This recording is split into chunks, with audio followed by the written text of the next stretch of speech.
Hello and welcome to my YouTube channel. My name is Melvin Way. This is a plant growing series on growing Swiss chard from seeds. The packet says mixed colors, so I'm expecting all these pretty multicolored stems. Check out my name on YouTube for more plant growing series and episodes. So it says days to germination 7 to 10. Bury your seeds 3/4 of an inch deep.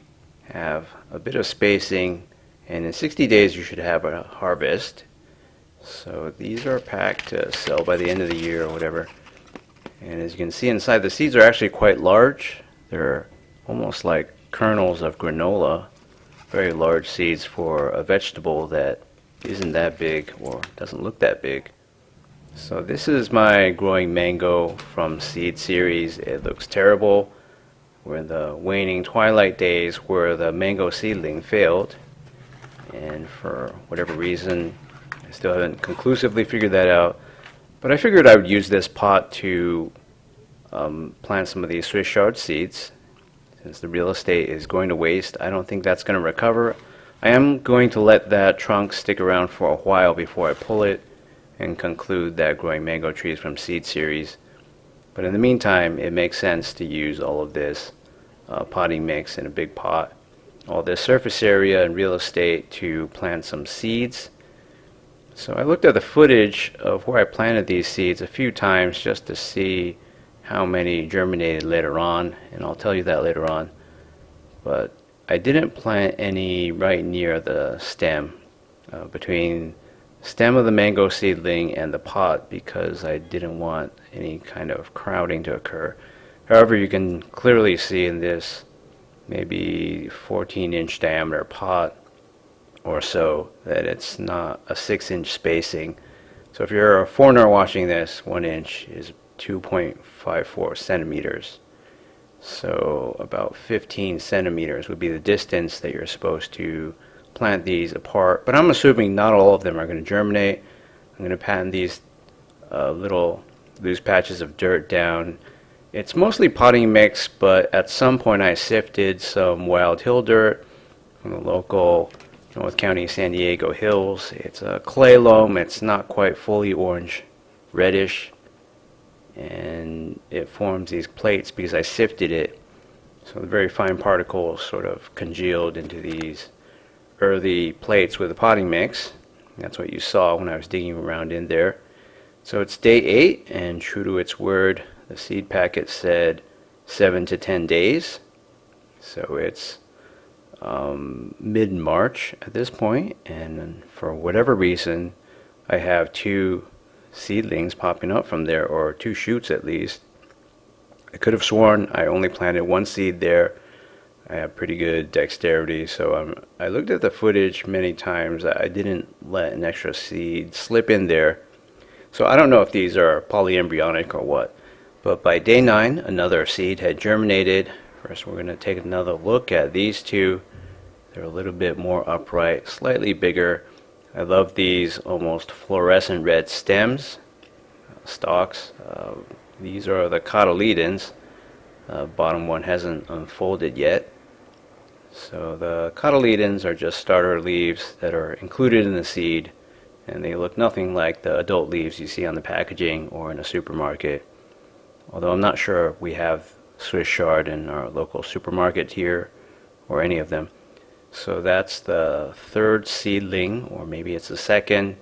It's depending on whether the seeds are polyembryonic. So by day 12, all the seeds that were going to germinate have germinated.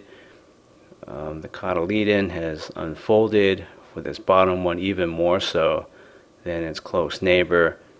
So I looked at the footage before, and I'm pretty sure that that seed is polyembryonic. 2 shoots came out, maybe 2 individual plants. And it looks like we have 2 over here too. And I definitely reviewed the footage over there, and there was no 2nd seed that slipped into that little hole that I dug. And here's another one that got a later start. I don't know the rhyme or reason behind why some of these germinated more slowly than the others. And this one has all that space to itself. So by day 17, the growth had continued, but it was not very fast.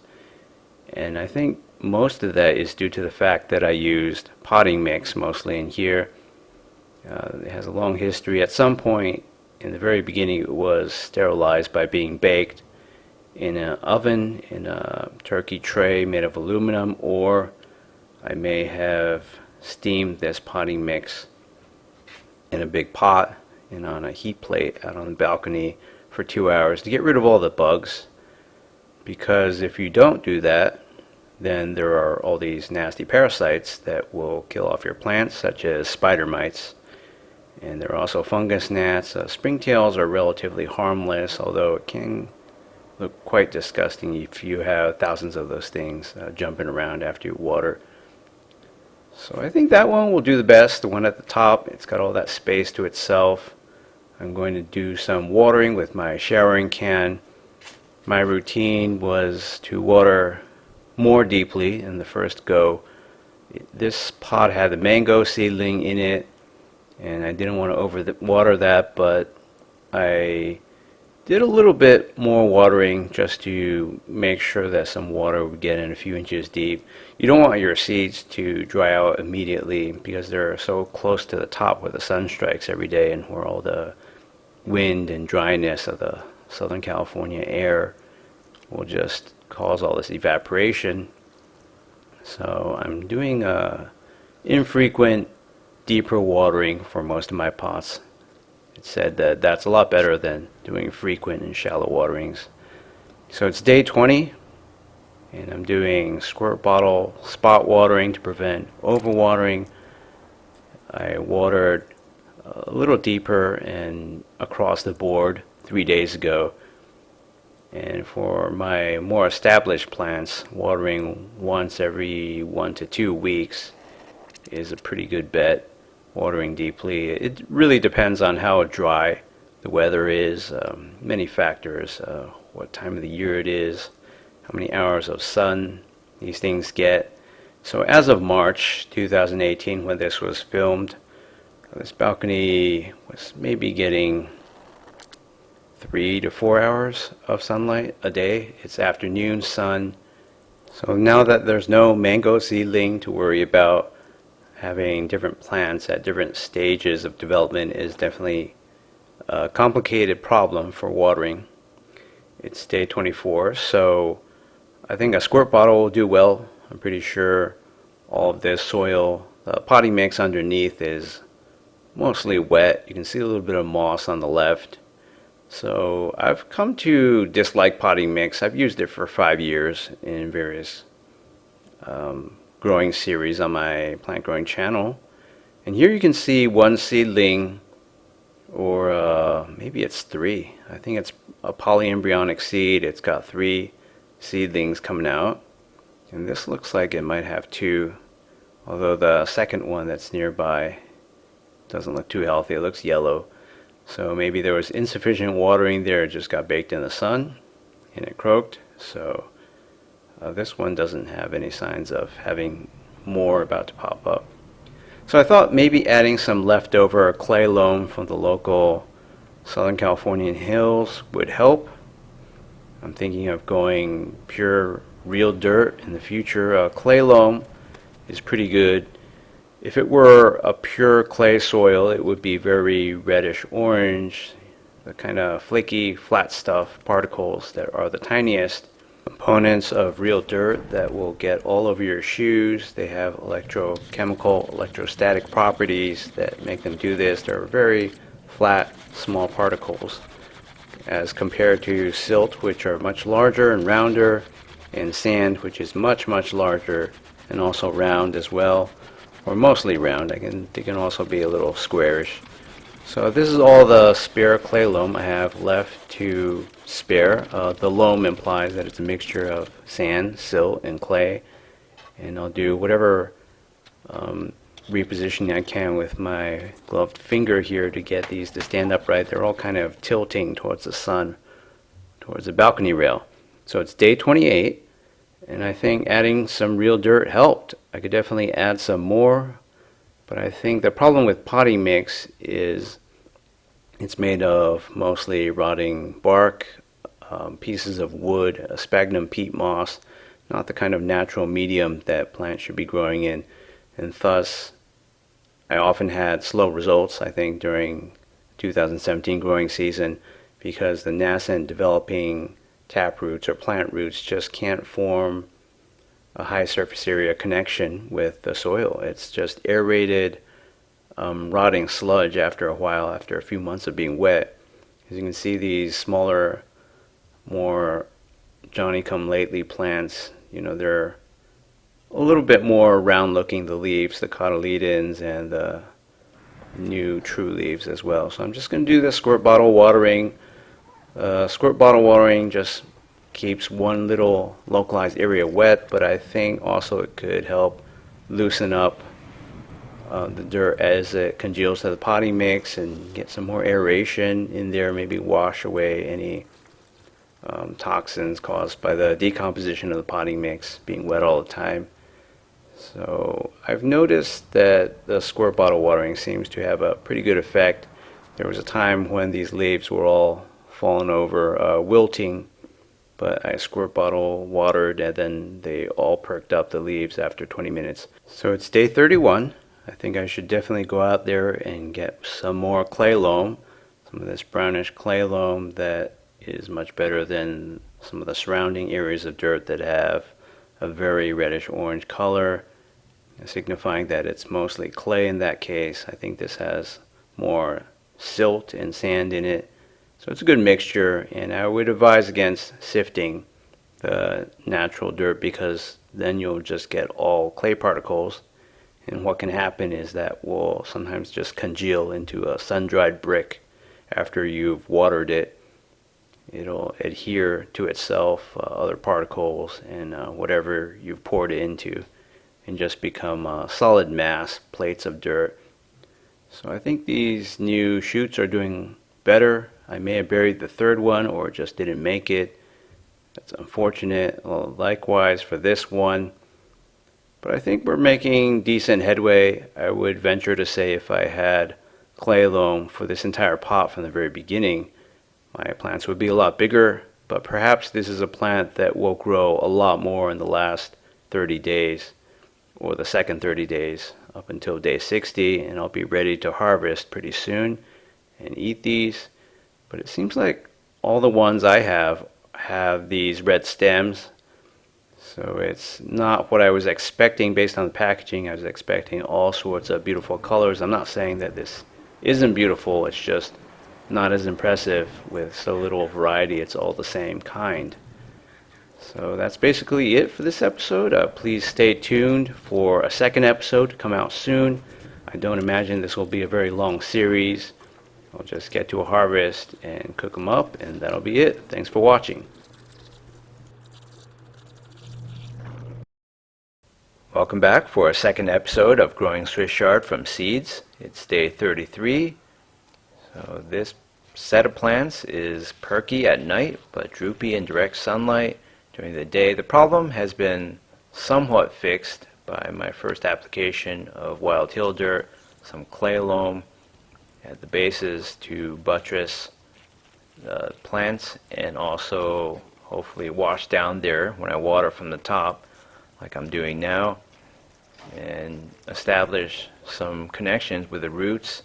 As I mentioned before, potting mix is made of very coarse organic matter, wood chips, bark chips, sphagnum peat moss. It's not anything like wild dirt, so by adding some wild dirt in there and watering from the top, hopefully the fine particles of clay and silt get into there, and even sand, and those will rest directly on the roots and congeal with the potting mix to form some good connections to get some more nutrition in there.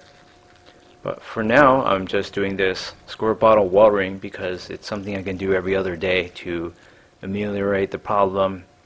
It's a bandage solution to apply some wild clay loam on top. I know it would be easier just to transplant everything into pure dirt, but I ran out of dirt. I had very little left, just a few ounces maybe, to help solve this problem of everything wilting every day.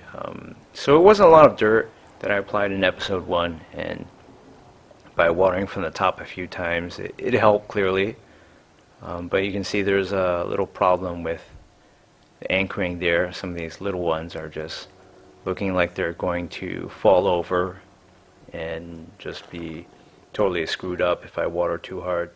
So I'm adding some clay loam from the neighborhood hills from the same spot, and the clay itself, it has this reddish orange color, but because there are some other things in there like silt and sand and organic detritus, it's heavily decomposed. It carries more of a brown color, which is good. You don't want something that's purely clay or too high of a content in clay.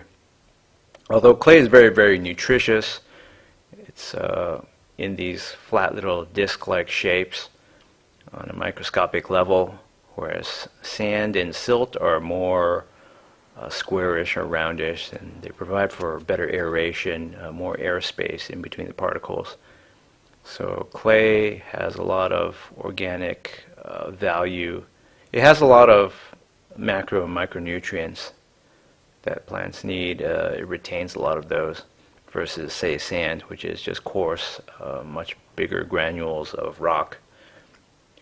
So by watering top down like this, maybe 3 times, I hope to get a lot of this new clay loam down there.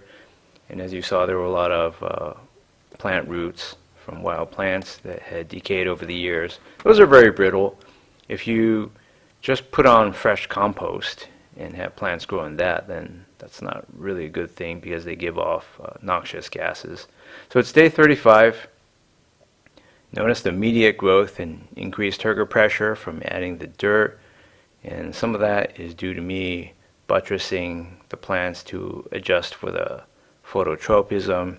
These were all leaning towards the balcony rail, towards where the sun was coming, and by piling on more dirt and kind of trying to shove these more upright, it's helped a fair amount. The Cotyledons are growing and they're long and wavy.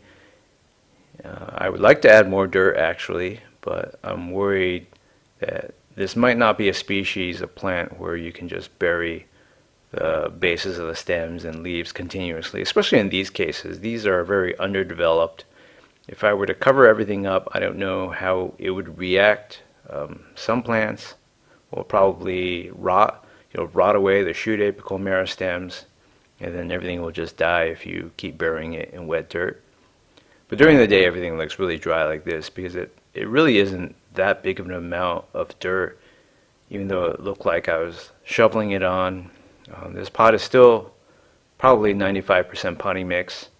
So you can see a little bit of loss of turgor pressure in that leaf to the left there, close to the edge of the pot. So things still aren't perfect. I'm looking to fix them. And as you can see, these are mostly red stemmed or red petioled. And then there's one that's not quite. We'll look at that in better detail as everything gets bigger. But maybe I haven't watered deeply enough, or maybe just not enough clay loam has washed down into there. As you can see, when I'm watering on top, the 3 small plants on the right side where it's sunnier, and hence they're more water deprived early on. Looks like the leaves are drowning. That's not good. So it's day 37. Looks like the problem is largely fixed. As I said, some of the tilt is due to phototropism.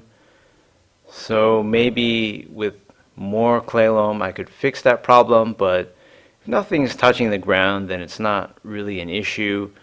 It's obviously bad to have things wilting every day because that means the root system is not functioning correctly or there's not enough water in the soil. And as you can see, it's becoming more and more obvious that the petioles for this plant are white. It's not as aesthetic, but maybe as it gets bigger, it'll be interesting to look at. These are red like the other ones. So on the packet, the seed packet that I have, there's also yellow and orange. So there should be 4 colors at least. And just by luck of the draw, I got, let's see, is it 5 reds and 1 white? So maybe if I had 20 plants or 30 plants, I'd have a few of each color. But that's just the luck of the draw due to randomness. That's what I got. So it's day 39. And the wilting during the day is inconsequential now. Although you can still see there's an obvious tilt. I'm really tempted for this one to add in more clay loam, a fair number of pebbles in that wild dirt, because I did all that top-down watering and that got all the finer particles down there, but all these pebbles remain on the surface. I can just discard those and heap on some more dirt. And this thing is doing a lot better now. This spot gets hit by the sun the most, probably. And it hasn't done well for a long time. Likewise, this spot gets a lot of sun too. So because they're so small, I can't really pile on the dirt. So it's the opposite of a virtuous cycle. It's just because I can't do this due to that condition, then it's doing worse than these bigger plants and so on. Like for this plant, I could pile on a lot more dirt now. I have a bag with maybe 30 pounds of backup dirt in there. So in the future, I won't be using potting mix. We just saw 2 small pots full of wild clay loam. That's probably what I'm going to go with. And in the meantime, all I can do is just keep showering like this. And once everything gets a critical mass, like I think the 3 biggest plants are doing, that one and these 2, then definitely I could solve the problem by heaping on more dirt eventually and just keep watering and watering. And also, I think potting mix can work for some plants, but only when their root systems are very established. In 2016, 2017, last 2 years, my problem was basically my plants were getting off to such a slow start because of what I described. So it's day 43. There's still some wilting during the afternoon. Maybe I just need to water a lot more, so that's what I'm doing right now. So the potting mix is composed of these large particles of compost, mostly bark and wood, sphagnum peat moss and things like that. So there's not a lot of fine particles, but yeah, when you get seeds trying to germinate, the taproot that comes out isn't in contact with a lot of stuff. I mean, it's surrounded by really humid, sopping wet potting mix, but it can't absorb a lot of water and nutrients, and that's why the growth is so stunted. Until the plants send out roots in all directions, or say a taproot to directly drink water from the watering tray in the bottom. So it's day 46. It's only been 3 days, but I can already tell that I won't need to be watering every other day like I did in the past anymore. There's enough turgor pressure. The leaves could be a lot darker green and smoother instead of being so ruffled and curly on the edges, but I think that's just a consequence of daily dehydration during the day and inadequate root system to get all the water and nutrients that these plants need due to the poor nature of potting mix as a growing medium. But I think by adding 2 waves of dirt, clay loam, the problem has been amended, and going forward, if I were to add yet more clay loam to buttress the bases of these petioles and the stems, that would fix the problem even more. And I could also fertilize by adding a banana peel smoothie on top, but I think there's a clock here because I don't intend for this plant series to run for that long. It said on the seed packet 60 days until harvest. So that's just another 2 weeks, and then I'll be cutting some leaves off to eat, hopefully, if they're big enough. And also the banana peel smoothie would wet the stems, or might cause some rot if they came into contact with these very low-lying shoot apical meristems that are somewhere down in there. So I don't want to bury where all the leaves are coming from because I'm not sure what that would do to Swiss chard. And I think it's a safer play just to get to a harvest and start eating the leaves. And on my future plant growing series, I can get things right from the get-go by using this clay loam, wild dirt, and no potting mix at all. I think that would work a lot better. So I think we're on our way to a harvest, and probably by the end of the next episode, you'll see me eating some leaves, if not the 4th episode. Alright, it's day 47. It's the third episode of Growing Swiss Chard from seeds. In the very last episode, I said on day 46 that I wouldn't need to water every other day anymore because it seemed like the plants were making some progress and they're getting established. Well, look at that. The two that are further away from the rail, 3 plants actually, are wilting, and the ones that are closer to the rail are standing straight up. In comparison, I mean, there is a little bit of wilt in that smaller one that's closer to the rail with white stalks. So I think the difference mostly is due to the sun. I know the fact that there's 2 plants doesn't help because they're right next to each other. Their root systems are competing for the 4 plants that are wilting, the ones that are closer to my watering pail right now. Those are, I don't know why this plant chooses to spawn 2 plants from the same seed. One of my viewers said they can even give off 3 plants, so I don't get the logic behind that. I'd rather see 3 seeds or 2 seeds spawn separate plants in more spaced out locations. There must be some kind of natural reason over time for these to have developed that way. It's something I haven't experienced with other plants actually. I can't recall one other growing series where 1 seed would generate 2 or 3 plants. So it's 32 minutes later and turgor pressure is partially restored. Everything is perking up, although by watering yet again I'm adding a lot of water weight to some of these leaves that are drooping or more horizontally inclined. So that's the other drawback of having 2 plants spawn from the same seed. They're going to push each other apart and hence be more low-lying to the ground when they're wet like that and have leaves touching the wet dirt. That could promote rot. So this is 5.5 hours later. It's still day 47. This is what I see every night when I look out onto my balcony. The leaves are fully erect. They look like pitcher plants rather than Swiss chard in this kind of lighting. I know the videography is horrible at night. I'm just using a handheld mirror to reflect whatever light comes from the parking lot and the balcony light back onto the backs of these leaves.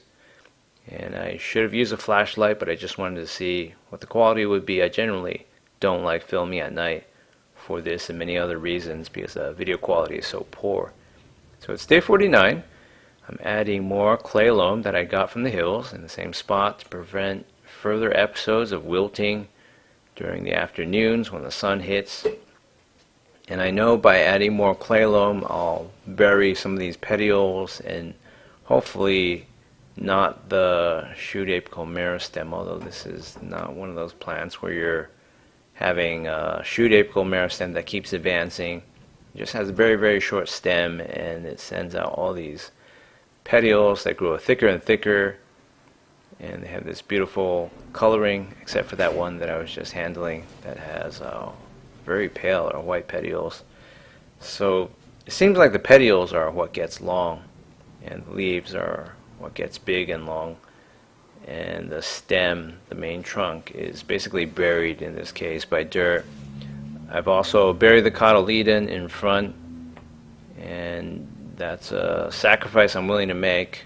I'm assuming the cotyledons are just going to rot away. I'll try my best to prop them up like that, but I can't guarantee that they'll survive. I think when leaves are partially wet all the time, they're just going to rot, and the plant will try to grow a little taller and send new foliage up for fresh air, but it definitely won't like this phenomenon that I'm creating where leaves are buried in dirt. Some plants do respond very favorably, other plants, who knows. For potato plants, people always instruct on the internet to start low in your pot if you're growing them in a vessel, and then just keep piling on more and more dirt around the base of the main stem, so that way you get potatoes growing higher and higher in your mound of dirt that's getting higher and higher. So I'll try my best not to drown out the bases of these petioles and whatever leaf primordia that are emerging from the smaller ones, but if they're sacrificed and lost in this exercise, then that's fine with me too, because I've got these 3 main plants that are doing so well. and maybe I'm a little bit behind schedule, and by 60 days my Swiss chard plants will be smaller than other people's, but I think I could definitely eat them if I wanted to right now. It's just that I would get a lot more vegetation to eat later on, so I'm definitely going to let this ride. And that first water spraying was just to make sure that the clay loam wouldn't go airborne, as it's very prone to do. Clay particles have these electrostatic properties that set them apart from silt and sand, and when they're very, very dry, they hardly absorb water like right now, but once they do absorb water, then they stay a lot wetter than the other two components of soil. So it's day 51, and I haven't seen any wilting since. So that was the third application of clay loam. I assume by showering from the top, more of it went down there to stick to the roots and coat all the sphagnum peat moss and twigs and bark and wood chips and whatnot that comprise the bulk of the medium that's in this potting mix that's been sterilized. So I'm really hoping that the third time's a charm, that this problem has been solved, and I don't want to ever see this afternoon wilt again when the sunlight hits these plants directly, because dehydration on a daily basis is just really, really stressful for plants. They should have firmly established root systems and proper medium, which I didn't provide. I think potting mix is just a very poor starter medium for plant growing in general. Well, it might be good for certain types of plants, certain species, but maybe it's not good for others like Swiss chard and many of the other plants that have grown. So far it seems like the three smaller plants here, this one's a pair of twins, they're doing fine, and they haven't just rotted away due to me adding a third helping of clay loam on top. So it's day 54, and I watered again, but it seems like the Cotyledons there are turning into mush, but that may happen anyway regardless of what you do. That happened with many of my other plant series in the past. At some point the Cotyledons just outlived their usefulness. I'm sure they could become giant leaves, but they're low-lying, so once it rains or you water on top, and they'll just be stuck in the mud and very, very prone to rot. Most plant species, especially with leafy greens like this, just can't tolerate leaves that are lying on wet dirt or soil, and they'll just rot away or grow powdery mildew, mold, or whatever. In most cases, you can do your best and they'll just sort of fade into a yellow or a white and just die away. So it's day 58, and I finally moved. I've been in that apartment on the other side of this complex for, I don't know, has it been 6 or 7 years? And finally I moved to another unit. I got a good deal, and as you can see, there are all these beautiful banana trees and queen palms growing all around. This queen palm's right outside my bedroom window, so it's a relatively secluded area compared to last time. You won't see all these people and cars going around in the background, and it'll be a lot less noisier. So for the moment being, I've placed my plants like this. It's been a lot of work to set everything up, and I had to gingerly carry these one by one into the car and very slowly drive over. I'm not sure I could manage to do all of this if I had a long distance move at some point, but yeah, I definitely won't be staying in any apartments for 6 or 7 years ever again, I don't think. So if you're clamoring for a change in scenery, you definitely got one, and this may be one that doesn't last very long either, so the scenery will change, and hopefully for the better. This is in the morning, so since 7:30 a.m. I woke up and I saw the light was just blasting off my plants. Morning sun is a lot more gentle than afternoon sun. So I changed the configuration of everything, and I utilizing my 2 tables again, the wooden one that I've finished myself, and the glass one. So this gives a much better vantage point for filming. Having it on a table, it's a lot easier, and you can see these leaves are a darker green now, and they're almost the size of my hand.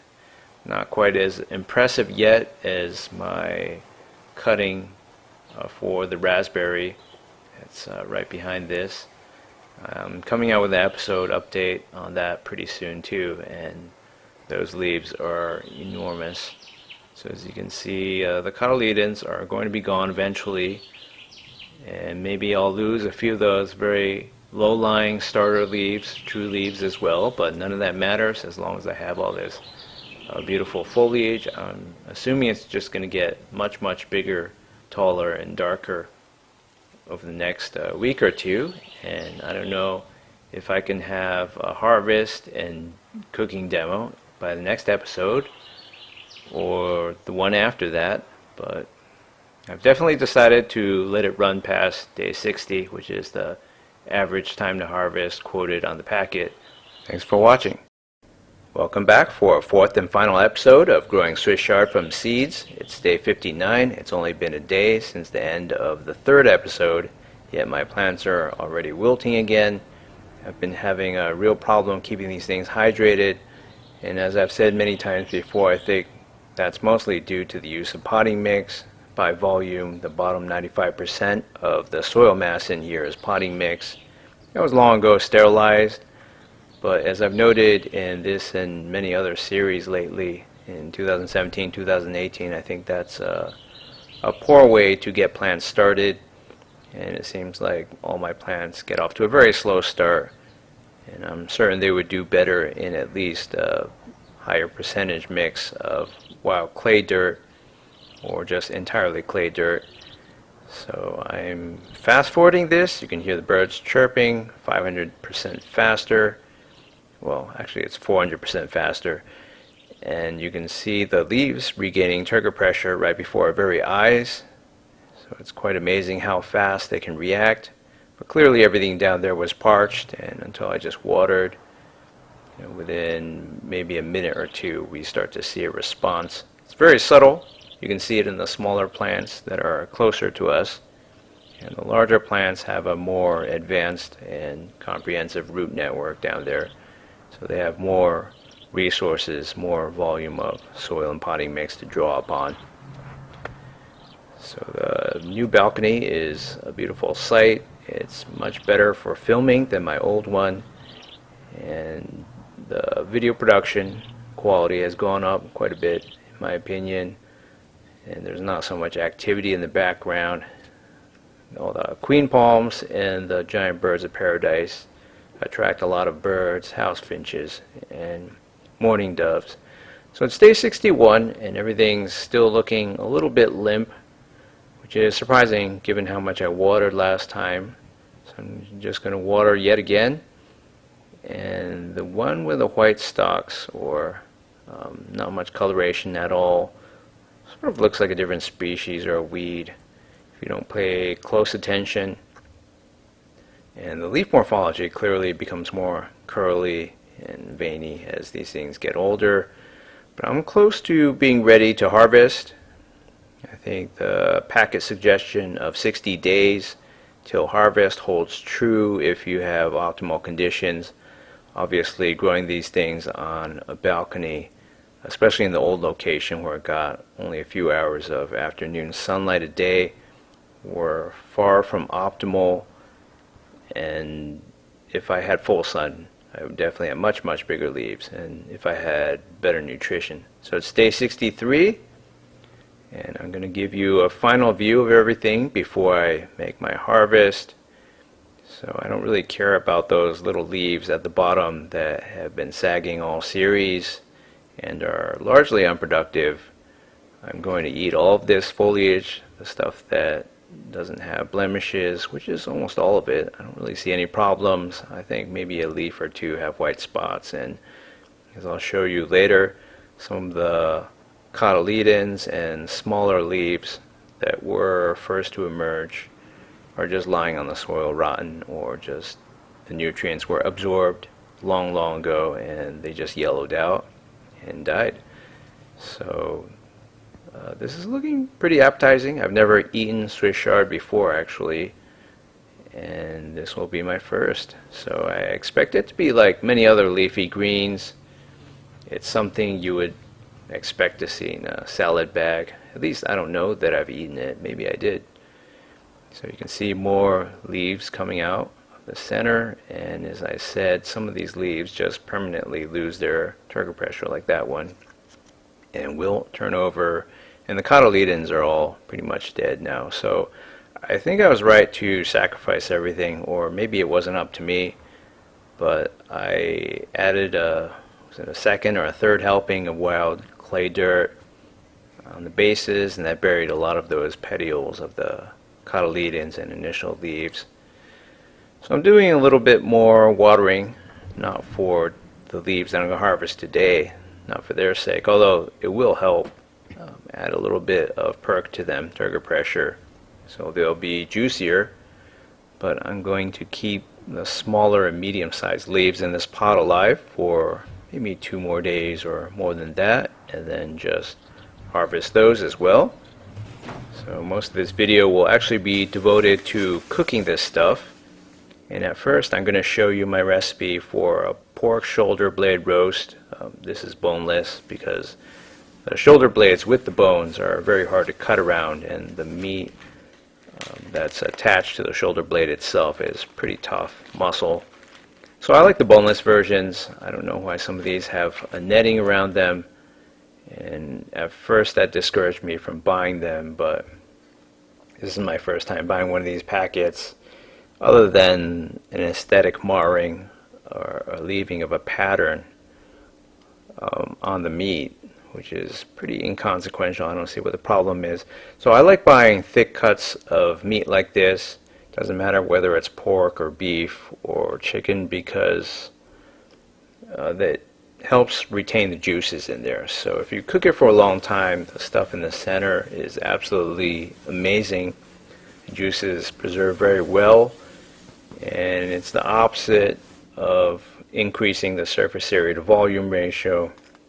Here the surface area to volume ratio is low, so when you cook it won't dry out as fast, and it also doesn't rot as fast. So big steaks like this stay fresh for a very long time in your refrigerator if you have it cold enough, whereas if you buy pre-cut steaks, my observation is that those tend to smell bad and rot a lot quicker. So as long as you don't buy a pack of meat that already smells bad the moment you've taken it home from the supermarket and ripped it open to start preparing some, then you're good to go. You can keep it for a while, but if you smell even the slightest whiff of a bad odor, that means you got to eat it fast. So I put the rest in a new Ziploc bag that I'm going to put in my refrigerator. I have it on the second coldest setting, and I put this chunk that I'm going to eat in a non-stick pan. It's a small, maybe it's not a small saucepan, but it's maybe a medium small non-stick saucepan. They sell these in Target. I think they're maybe the low 20s of dollars. And this is the seasoning I like to use. It's McCormick. It's a brown sugar bourbon. They sell this in Vaughn's, and I'm sure it's available nationwide. So I'm going to turn this heat up to medium. It's 5:48 p.m. and I'm going to sprinkle on some of my favorite seasoning on all sides. I made the mistake early on when I started developing this recipe of only doing it on the top. Then the meat isn't as flavorful elsewhere. So of course you're going to get some residual seasoning, quite a lot actually, on the bottom and the edges. So I just use areas that I think are under seasoned and I wipe basically, and I put the fattiest side facing down because that's the side that's going to leak out a lot of oil and not burn. So if there isn't one, then just use your best judgment. So start by cooking on medium heat for maybe 10 to 20 minutes. go to your computer or do whatever else you were going to do. And after a while, check on it. So that thing is still pretty raw, but you can see the yellow oil from the pork shoulder accumulating at the bottom. So I would just keep it at medium at this point until further notice. So it's 5:58 p.m. Now it's 6:06. So it's been almost 20 minutes. And as you can see, the color has changed because it's air cooking on the top, although it still is pretty raw on the top. But you can see a pool of oil now. Go ahead and change that to medium low. And this applied to my old stove in the old apartment that had heat coils. I love this new appliance from Whirlpool where I could just clean it very easily and not have these dirty rusty coils and coil pans. So after it's done, another, 30 minutes elapsed, it's pretty much done. You can actually keep it on the spot it once was, but I moved it over here to cool it down a little bit faster. So yeah, that's 50 minutes total from start to the end.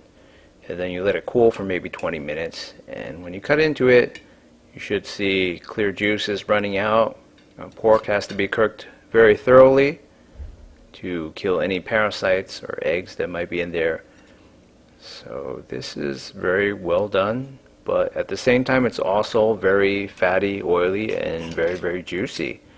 So it's much easier to cook than beef, in my opinion, and doesn't dry out like things like chicken breast or top loin or whatever.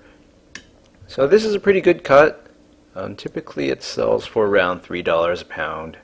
So it's 2018 for reference if you're watching this ages later. And it's really expensive by then. So I'm going to just enjoy this and cut away all those little chunks of fat.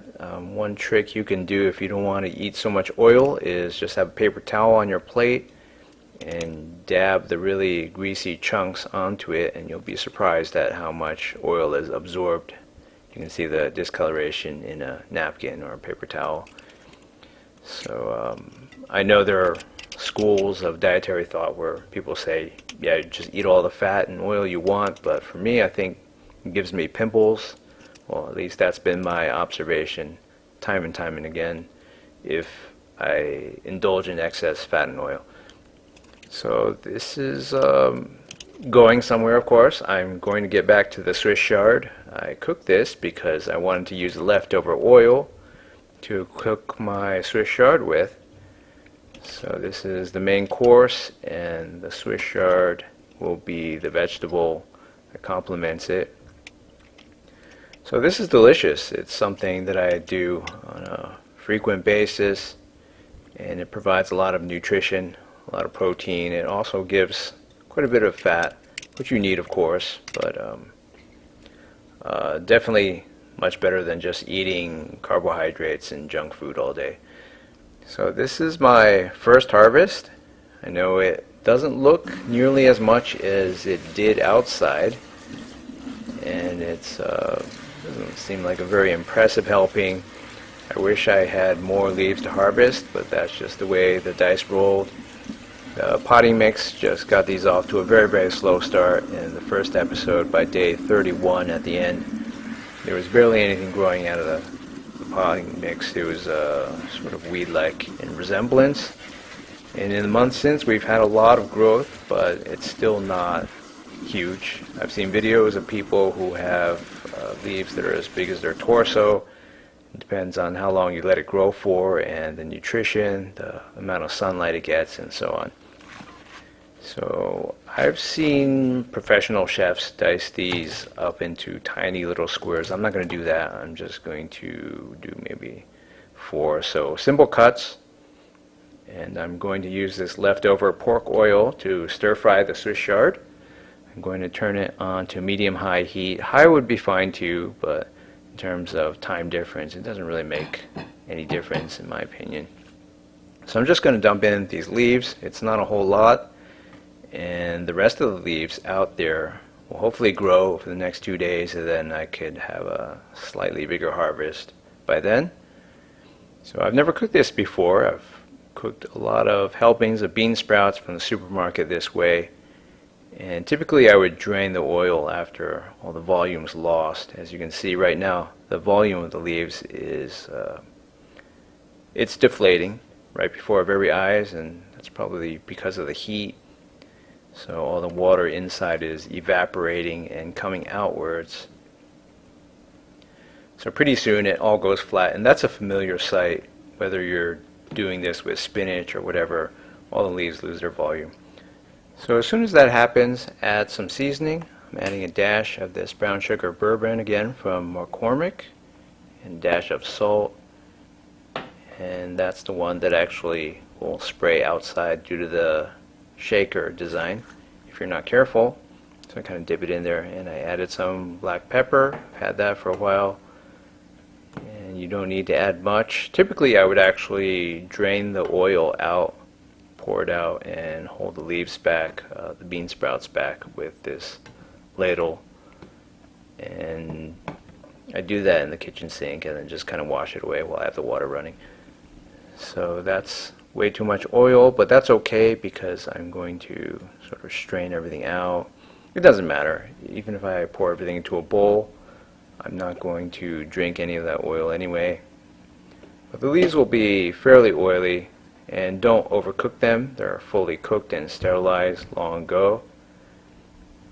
So you don't have to worry about microbes pretty much. As soon as things are sizzling in there, and the leaves have lost all their volume and they're in boiling oil, it's all good. You're not going to catch any foodborne illnesses. And these are some of the cleanest leaves out there because they're just growing on my balcony. No animals have stopped by to peruse them.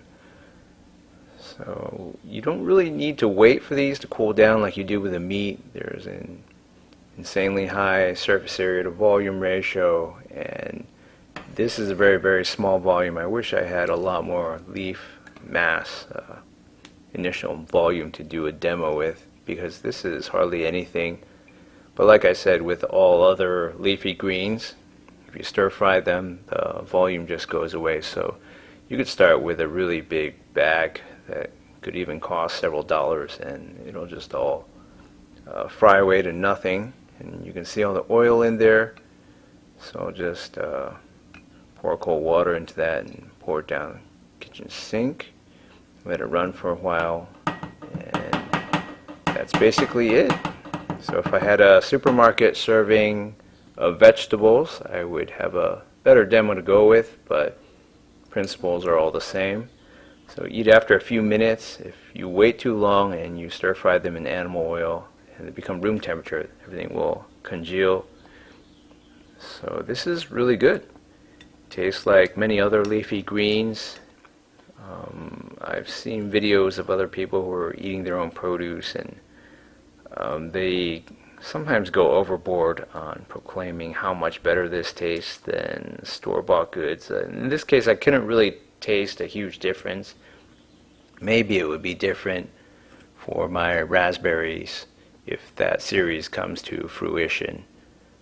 So yeah, I don't need all that oil, but it's very, very tasty, and it was something that was just a byproduct of cooking the pork steak, pork shoulder. So it's a pretty good way to use it. You could also stir fry eggs, scramble some eggs, or do other things, or use it as part of a dipping sauce. But if everything's fresh, it tastes really good. I'm not sure how good this would be the next day. I've never tried that. So that's pretty much it. 60 days of growing, and maybe 2/3 of it is gone right there in less than a minute. I'm sure there are many, many other ways out there to prepare a Swiss chard, and there are videos out there on YouTube as well. So it's day 65. It's my second and final harvest. I'm going to use these later. I do all my gardening work in the morning and filming, and I'm going to eat these leaves perhaps in the mid-afternoon or whenever I have time. So I'm not going to cut away those really saggy leaves that look like mush and are covered in dirt. and anything that just looks undesirable in general. Either way, I'm not going to have a huge amount of leaves. I mean, it looks like a decent amount in this bag, sort of like a salad bag. It looks very fresh. I've never had bug problems in this series, but I know when I cook that, it's going to be a tiny amount, just like 2 days ago. So let's examine the root systems. So to my shock, the roots are also the same color as the petioles and the stem. They're a little bit different, maybe more of a pink. Well, this one is just pink all the way, maybe. So this is slightly different. Maybe it would have turned red if it got older, I don't know, but I thought the two plants would be joined at the hip, like conjoined twins, and it turns out they're not. I think for that first set that I pulled out, the little lateral roots are tangled together in the potting mix. So this bigger plant has the best individual root system maybe, and it takes a while to knock all this wet potting mix off. So as you can see, it's mostly potting mix. It wasn't really growing in clay loam or clay dirt from the wild that I bought in and layered on the top as a Band-Aid solution to try to fix all this. So yeah, that's basically it, and I hope you really enjoyed watching this plant growing series of Swiss chard. And I'm going to use this pot after I process it a little bit and get in a lot more clay and mix it really well in there to grow some other vegetable. So hopefully I'll have a new vegetable growing series in 2 weeks. Thanks for watching.